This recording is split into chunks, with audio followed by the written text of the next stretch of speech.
Hello दोस्तों, स्वागत है आप सभी का आपके अपने चहेते YouTube channel study with Kundan Singh में।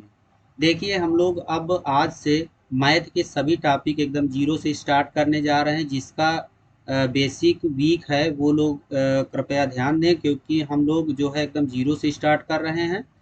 तो आप लोग मन लगाकर पढ़िए, बिल्कुल समझ में आएगा। और एकदम ऑफलाइन की तरह ये सारी वीडियो होंगी, पूरा कोर्स कवर किया जाएगा। वो किसी भी कंपटीशन की आप तैयारी कर रहे हो सभी को कवर करेगी ये क्लास। आइए हम लोग पहले इसका बेसिक देख लेते हैं, फिर उसके बाद आगे की चीज़ें जानेंगे। देखिए, सबसे पहले तो हम अगर अनुपात और समानुपात टॉपिक पढ़ने जा रहे हैं, तो इनके पहले चिन्हों को जानना बहुत जरूरी है। अनुपात का चिन्ह कैसा होता है, समानुपात का चिन्ह कैसा होता है, इनको हम लोग देखेंगे पहले। यहाँ पे देखिए, जैसे आप देखे होंगे कि ऐसा लिखा हुआ है। इसको हम कहते हैं 1/2 या 1/2।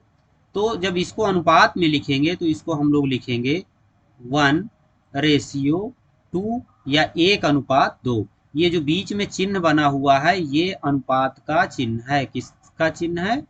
अनुपात का चिन्ह है। अब जैसे कोई संख्या ऐसे लिखी हुई है, इस तरह से लिखी हुई है, तो इसको हम लोग पढ़ेंगे 1:2। ये जो बीच में इसमें चिन्ह बनाया गया है, ये किस चीज का चिन्ह है? समानुपात का चिन्ह। ठीक है। इसी तरह से हम लोग मतलब एकदम बेसिक जीरो से लेकर चलेंगे और लास्ट तक पढ़ने का प्रयास करेंगे। चलिए हम लोग देखेंगे अब इससे संबंधित महत्वपूर्ण छोटे छोटे क्वेश्चन जो एग्जाम में पूछ लिए जाते हैं, उनको हम लोग देखते हुए चलेंगे। देखिए, हमारा जो पहला क्वेश्चन है तो वो दिया हुआ है 2:3 का वर्गानुपात ज्ञात करिए। तो पहले हम लोग समझेंगे कि वर्गानुपात क्या होता है। देखिए, ये 2:3 यहाँ पे लिख देते हैं हम लोग। 2:3 वर्गानुपात, देखिए शब्द से ही आपको समझ में आ रहा होगा कि इनका जो वर्ग होगा उसका अनुपात हमें निकालना है। तो 2 का वर्ग हमारा यहाँ पे क्या हो जाएगा? 2 का वर्ग हो जाएगा यहाँ पे 4 हो जाएगा। और 3 का वर्ग कितना हो जाएगा? 3 का वर्ग 9 हो जाएगा। अब इनके बीच में कौन सा चिन्ह बना हुआ था? अनुपात का चिन्ह बना हुआ था। तो इसका वर्गानुपात कितना हो जाएगा? 4:3। और यही आपका आंसर हो जाएगा। अब जैसे यहाँ पे संख्या बदल लेता है, यहाँ पे 3:4 लिख देता है, तो हम फिर क्या करेंगे? वही प्रक्रिया हम फिर से दोहराएंगे। 3 का वर्ग करेंगे तो वो हो जाएगा 9, और 4 का वर्ग करेंगे तो हो जाएगा 16। अब इनके दोनों के बीच में अनुपात का चिन्ह लगा देंगे, बस हमारा वर्गानुपात निकल आया। इसी तरह हम और जो क्वेश्चन होंगे तो बाद में प्रैक्टिस करेंगे। अब हम लोग देखते हैं अपना दूसरा क्वेश्चन। दूसरा क्वेश्चन क्या दिया हुआ है? दूसरा क्वेश्चन आपका दिया हुआ है 4:5 का घनानुपात ज्ञात कीजिए। तो देखिए, ये शब्द तो बहुत बड़े बड़े लग रहे हैं, लेकिन क्वेश्चन एकदम सिंपल होता है। और आप लोग जो है एक बार प्रयास करोगे तो वहां पे बहुत आसानी से इनको सॉल्व कर ले जाओगे। जैसे यहाँ पे दिया हुआ है, क्या दूसरा क्वेश्चन आपका यहाँ पे है 4:5। अब इसका आपको घनानुपात बताना है। घन का मतलब होता है, देखिए ये जो घन होता है इसको इंग्लिश में क्या बोलते हैं? इसको इंग्लिश में बोलते हैं क्यूब। क्या बोलते हैं? इसको इंग्लिश में क्यूब बोलते हैं। या कोई भी संख्या उसकी घात या पावर 3। तो अब इसमें पावर 3 लगाएंगे दोनों में। 4 में भी पावर 3 कर दिए और 5 में भी पावर 3 कर दिए, मतलब 4 की घात 3 अनुपाते 5 की घात 3।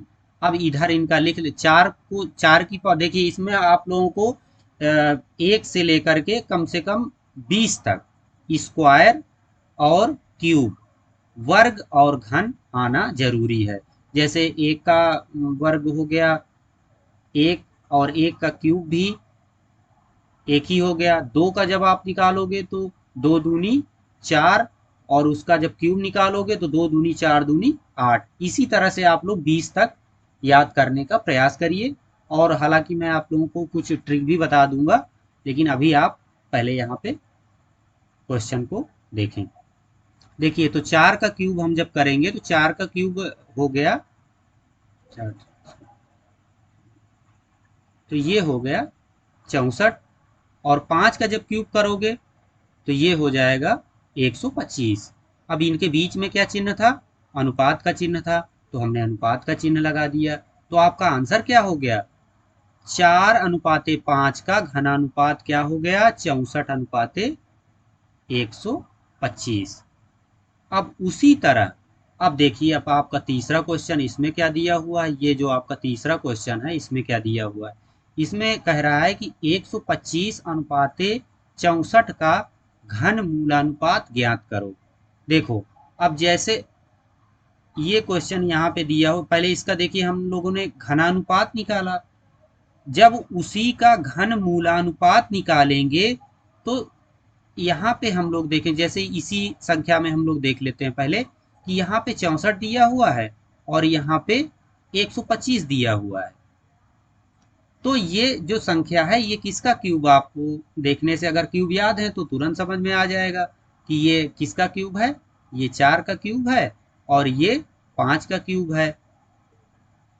तो ये संख्या किसका घन मूलानुपात हो गई? 4:5 का घन मूलानुपात हो जाएगा, नहीं, 64:125 का घन मूलानुपात हो जाएगा 4:5। अब उसी तरह इस क्वेश्चन को देख लेते हैं। देखिए, 125 दिया हुआ है। 125 आप देखिए कि किसका क्यूब है। हालांकि मैं आप लोगों को एलसीएम निकालना, जैसे ये सब चीजें भी आगे बताऊंगा, लेकिन अभी आप लोग यहाँ पे थोड़ा सा अपने माइंड का भी प्रयोग करें और इसको निकालने का प्रयास करें। देखिए, 125 दिया हुआ है, तो 5 पचे 25, पंचे 125, तो ये हो गया 5 का क्यूब। ठीक है, और उसके बाद 64 हम लोगों ने देखा, तो 4 चौको 16 चौक 64। इसको आप लोग रट लीजिएगा, बहुत बेहतर रहेगा वहां पे एग्जाम के लिए। तो इनका जब हम लोगों ने घन मूलानुपात निकाला तो कितना निकला? 5:4। जैसे यहाँ पे हम लोगों ने 64:125 का निकाला था तो कितना आया था?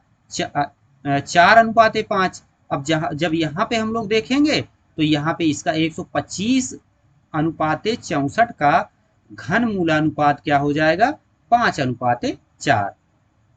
तो यहाँ तक आशा करता हूं आप लोगों को समझ में बात आई होगी। अब देखिए, इसको इरेज कर देते हैं और अगला क्वेश्चन देखते हैं। देखिए, चौथा क्वेश्चन क्या दिया हुआ है? चौथा क्वेश्चन हमारा दिया हुआ है कि 81 अनुपाते 16 का वर्ग मूलानुपात ज्ञात करो। तो इसका क्या ज्ञात करना है? वर्ग मूलानुपात। देखिए, अब आप लोगों को ये चीज धीरे धीरे समझ में आ रही होगी कि देखिए, यहाँ पे हम लोगों ने घनानुपात पहले निकाला इसका, और उसके बाद उसी का घन मूलानुपात निकाला। अब उसी तरह हमने यहाँ जब फर्स्ट क्वेश्चन को देखा था तो इसका हम लोगों ने वर्गानुपात निकाला था। अब उसी तरह यहाँ पे 81 एवं 16 का वर्ग मूलानुपात निकालना है।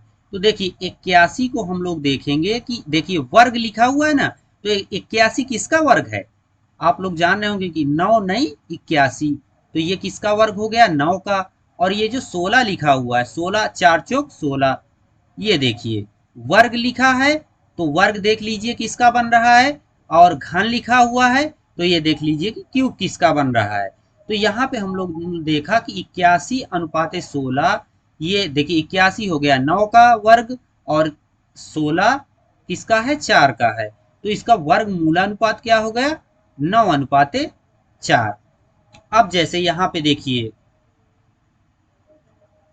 अगला क्वेश्चन क्या है, ये आपका पांचवा क्वेश्चन, 3:2 का व्युत्क्रमानुपात बताओ। देखिए, आप लोग यहाँ पे निराश मत होइएगा, हम इससे संबंधित और भी काफी क्वेश्चन आप लोगों को आगे बताएंगे। धीरे धीरे समझते हुए चलिए, बिल्कुल आपको समझ में आएगा। मुझे पता है कि बहुत सारे बच्चे हिंदी मीडियम में इतनी ज़्यादा जो है बच्चों की मैथ मजबूत नहीं होती है, धीरे धीरे आप लोगों को समझ में आ जाएगा, कोई कठिनाई नहीं है, आराम से आप लोग समझिए।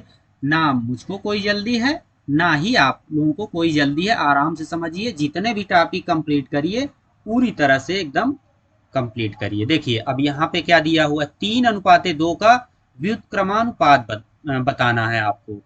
देखिए ये जो पांचों पॉइंट हैं ये अनुपात से संबंधित हैं और अनुपात के ही पार्ट हैं। जैसे अनुपात आप पढ़ोगे तो आपको वर्गानुपात ये आना जरूरी है, घनानुपात ये भी आना जरूरी है, घन मूलानुपात ये भी आना जरूरी है, वर्ग मूलानुपात ये भी आना जरूरी है और व्युत्क्रमानुपात ये भी आना जरूरी है। ये सब अनुपात के पार्ट होते हैं। तो देखिए व्युत्क्रमानुपात, देखिए शब्द से ही तुरंत समझ में आ जाता है कि व्युत्क्रम मतलब उल्टा। किसी भी चीज का व्युत्क्रम करना है तो उसमें क्या करना है भाई, अनुपात तो सभी में लिखा हुआ है और अनुपात में ही ये संख्या दी हुई है। यहाँ पे जो क्वेश्चन 3:2, ये तो अनुपात में तो ऑलरेडी दिया हुआ है। अब इसका केवल व्युत्क्रम मतलब उल्टा करना है। तो 3:2 लिखा हुआ है, तो इसको जब हम व्युत्क्रम करेंगे या इसको उल्टा करेंगे तो क्या हो जाएगा, 2:3। ये हो गया आपका आंसर। तो इस तरह फटाफट से जो है आपके क्वेश्चन सॉल्व होंगे। आप लोग बिल्कुल भी अपना जो है धैर्य मत जो है भटकाइएगा। देखिए हम लोग अब आगे बढ़ते हैं, अगला क्वेश्चन देखेंगे। देखिए ये चीज़ें बेसिक थी, हालांकि कुछ लोगों को जिसको भाई काफ़ी मजबूत होगी मैथ, उन लोगों के लिए तो बोरिंग लग रहा होगा, लेकिन जिन लोगों का बेसिक एकदम वीक है तो उनके लिए तो ये एकदम वरदान क्लासेस साबित होंगी। और हमारा मकसद ये है कि हर वीक बच्चे को भी मैथ थोड़ा थोड़ा सा तो कम से कम आनी ही चाहिए, क्योंकि किसी भी कंपटीशन में आप देख लीजिए मैथ एकदम कंपलसरी हो गया है। देखिए अब यहाँ पे हम लोग आते हैं क्वेश्चन के ऊपर। देखिए क्वेश्चन क्या दिया हुआ है कि ए अनुपाते बी। देखिए यहाँ पे ये जो क्वेश्चन दिया हुआ है तो ये लिखा हुआ है ए अनुपाते बी बराबर 2:3 और बी अनुपाते सी बराबर 4:5। तो ए अनुपाते बी अनुपाते सी बराबर क्या होगा, ये क्वेश्चन मार्क है। तो अब हम लोग देखते हैं कि इसको सॉल्व कैसे करते हैं, कैसे इसको रखेंगे कि ये बस कुछ सेकंडों में सॉल्व हो जाए। तो देखिए पहले तो इसमें हम लोग देखेंगे कि ए बी और सी 3 अल्फाबेट हमको दिखाई दे रहे हैं और ये देखेंगे कि कौन सा अल्फाबेट रिपीट हो रहा है, कौन सा वर्ड रिपीट हो रहा है। तो यहाँ पे हम लोग देखेंगे कि पहले यहाँ पे लिखा हुआ है ए अनुपाते बी और फिर लिखा हुआ है बी अनुपाते सी। मतलब आप यहाँ देखोगे तो क्वेश्चन में बी 2 बार आ रहा है। जो 2 बार आ रहा है उसको कहाँ पे रखना है, एकदम मिडिल में या बीच में, ऐसे इसको रख लिए। और उसके बाद सबसे पहले क्या था, सबसे पहले था ए हमारा, ठीक है, इस ए को भी रख लिए। लास्ट में क्या है, सी है, तो उसको भी हम लास्ट में उसी तरह से रख दिए। ठीक, यहां तक आप लोगों को बात समझ में आ गई। फिर उसके बाद क्या लिखा हुआ है, जैसे ए अनुपाते बी लिखा हुआ है, तो हमने आपको पहले ही देखिए स्टार्टिंग में ही बता दिया कि ए अनुपाते बी लिखा हुआ है, तो इसको हम लोग कैसे लिखते हैं, ए बटे बी के रूप में लिखते हैं। अब इसके बराबर में क्या दिया हुआ है, इसके बराबर में दिया हुआ है 2:3 या 2/3। ये देखिए ऐसे दिया हुआ है। अब जिसके जो सामने है उसको उसके नीचे रख देना है। ए के सामने 2 है तो हमने 2 रख दिया, और बी के सामने क्या है, बी के सामने 3 है तो उसको हमने जो है बी के नीचे 3 रख दिया। अब इसी तरह हम लोग देखेंगे कि बी बटे सी बराबर क्या हो जाएगा, बी बटे सी बराबर हो जाएगा 4/5। अब बी के सामने क्या हो गया, 4 हो गया। देखिए ये पहली लाइन तो हमने लिख दिया, देखिए 2 वर्डों के नीचे तो हो गए शब्द, जो है संख्याएं हो गई, लेकिन ये तीसरा वर्ड हमारा बच गया, इसको अभी हम लोग कुछ भी नहीं करेंगे। अब हम देखिए बी यहाँ पे दिया हुआ है, तो बी के इसी के एकदम सीधे नीचे ये संख्या, बी के सामने क्या है, 4 है, तो यहाँ पे हम लोग 4 रख देते हैं। अब सी के सामने देखिए क्या लिखा हुआ है, सी के सामने लिखा हुआ है 5, तो सी के नीचे एकदम सामने सीध में एकदम जो है हम 5 रख देते हैं। अब देखिए इसके बाद क्या होगा, इसके बाद हम लोग क्या करेंगे कि वो एक हम लोग बचपन में खेल की तरह खेलते थे ना, कि जो स्थान होता है तो हम लोग जो है खाली जो हमें मिल गया तो उसमें हम लोग खिसक के बैठ जाते हैं। तो उसी तरह यहाँ पे 3 है, इसके पीछे ये खाली स्थान है, ये आराम से बढ़िया जो है यहाँ भी बैठ गया, इसी को यहाँ पे बैठाल देते हैं। अब इसके आगे भी ये देखिए सीट खाली है, तो ये भी आराम से पहले ऐसे बैठा हुआ था, अब लेट गया, तो यहाँ पे भी ये इसका पूरा साम्राज्य यहाँ तक आ गया। ऐसे हम लोगों ने इसको सेट कर दिया। अब देखिए इनका दोनों का ये जो यहाँ पे ये जो दोनों दिए हो इनको हम गुणा कर देंगे, मल्टीप्लाई कर देंगे, तो 4 दूनी 8, इनके नीचे हम लोग इनको रखते जाएंगे। ऐसे हम लोग कर देते हैं। देखिए अब इसका गुणा इसमें करेंगे, 4 3 12, 12 हो गया, 3 पचे 15, 3 पचे 15 यहाँ पे हम। अब देखिए जो जिसके नीचे संख्या दी हुई है वो उसका अनुपात हो जाएगा। तो अब यहाँ पे देखिए ए के नीचे क्या दिया हुआ है, 8 दिया हुआ है, 8 दिया हुआ है, तो इसके नीचे तो ए का अनुपात क्या हो गया, 8 हो गया। अब बी के नीचे क्या दिया हुआ है, 12 दिया हुआ है, 12 किसका अनुपात हो गया, बी का अनुपात 12 हो गया। और उसके बाद सी का अनुपात कितना हो गया, 15 हो गया, क्योंकि वो उसके जो जिसके नीचे है वही उसका अनुपात होगा। इनके बीच में हम लोग अनुपात का चिन्ह लगा देते हैं। तो ये जो आपका क्वेश्चन था उसका आंसर निकल आता है। उसका आंसर क्या होगा, 8:12:15। तो इसी तरह से प्यारे मित्रों हम लोग जो है हर क्वेश्चन को सॉल्व करने का प्रयास करेंगे। और आप लोग एकदम भी मैथ से मत डरिए, अब आप लोगों का मैथ का डर एकदम से ख़त्म हो जाएगा, आप परेशान मत होइए। आपको एकदम ऑफलाइन की तरह जो है यूट्यूब में क्लास प्रोवाइड कराई जाएंगी। और एकदम भी थोड़ा सा भी अगर आपके अंदर मैथ के प्रति डर है तो उसको प्लीज़ आप लोग जो है थोड़ा सा समझने का प्रयास करिए। कोई डरने की ज़रूरत नहीं है, आप लोगों को धीरे धीरे सारी चीज़ें समझ में आने लगेंगी। और मैं एकदम डीप में पढ़ाऊँगा, कोई समय की मेरे पास जल्दी नहीं है, आराम से पढ़ाऊँगा, सबको समझ में आएगा। तो चलिए, कैसी लगी आप लोगों को क्लास, आप लोग कमेंट के माध्यम से ज़रूर बताएं। और जो भी आपके सुझाव हों तो वो भी आप लोग ज़रूर दीजिएगा, और अपने इस चहेते यूट्यूब चैनल को सब्सक्राइब, लाइक और ज़्यादा से ज़्यादा शेयर करें। Thanks for watching, bye.